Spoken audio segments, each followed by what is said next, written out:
How important is the chemistry between you two in a project like this? I mean, Erica started out as my assistant 17 years ago, and as our company grew, our relationship grew, and it's a really good question because it's like kind of one organism between Erica and I. We've done this for so long that we know what our complements are and complement our strengths and our weaknesses with each other.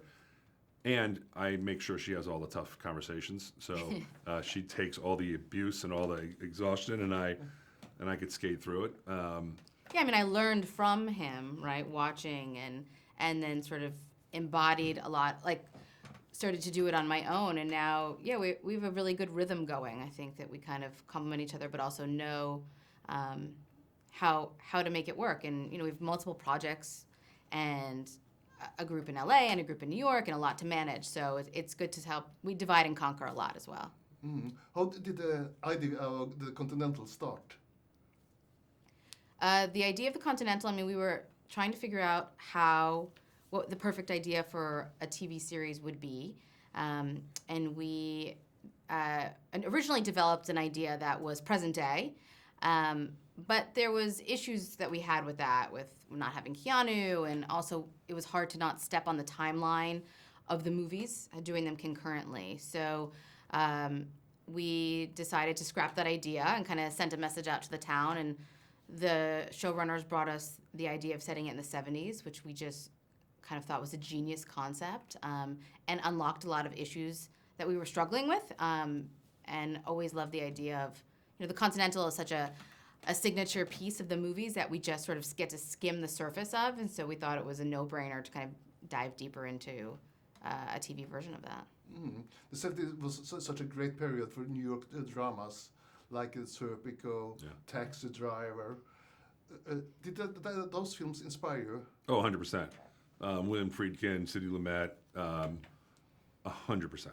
I think there's a running joke in my company how much I love the 70s.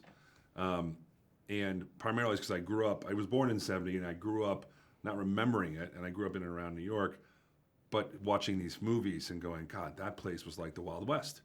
Like the stuff that was going on. I mean, you couldn't go into the Bronx for decades.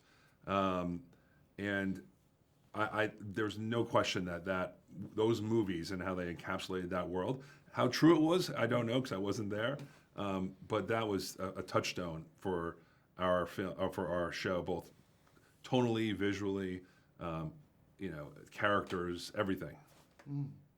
You have also here involved some Scandinavians. As I'm from Norway, I have to ask you. You have a Swedish director in one episode, and a Norwegian cinematographer in 2 episodes. Mm-hmm. Yep. Can you tell about those? Why you choose them?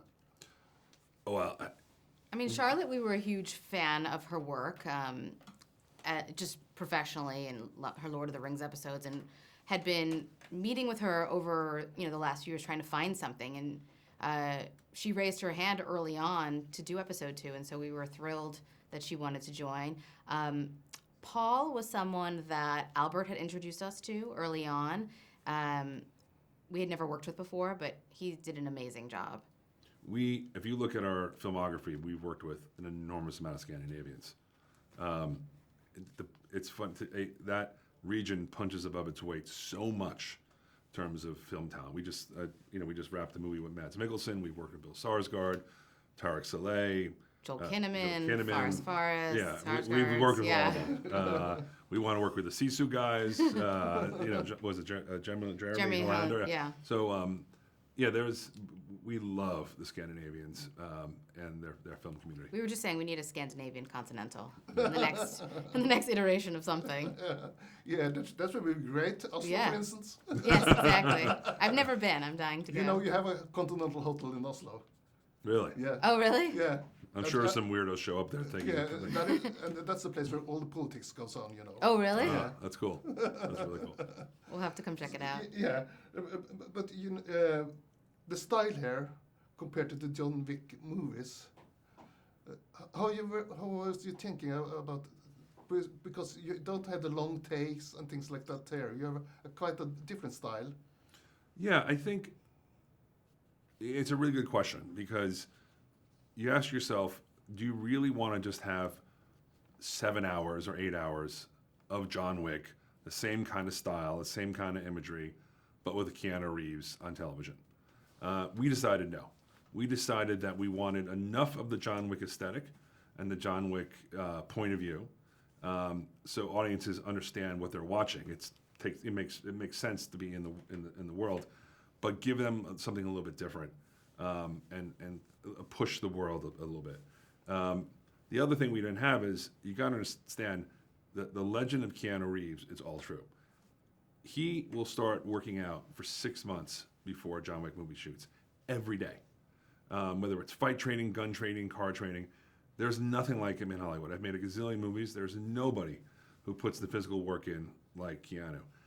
That allows you not to cut because he is so well trained. He knows exactly what he's doing. He doesn't get hurt, knock on wood. And we oftentimes put him up against a guy like Donnie Yen, who is so naturally gifted. You're not going to be able to find people like Keanu, not just in television, but also in other films. So that does also necessitate a little bit in terms of the cutting pattern of what we're able to pull off with Keanu versus pull off with any other mortal human being. The 35 years from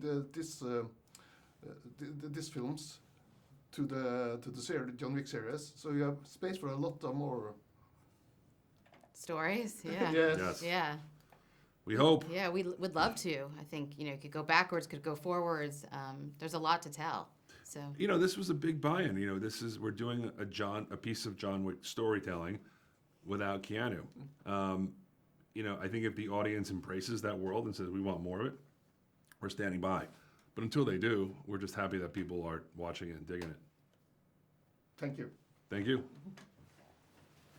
Before you go, Gabe, can you just slate your name and your outlet? for the video? Geir Kamsvåg, Cinema Norway. nice Thank to you. meet you. Cut to the chase, Cinema Norway. Yeah. I keep it. The guys will show you, I just 'cause I kind of stuck in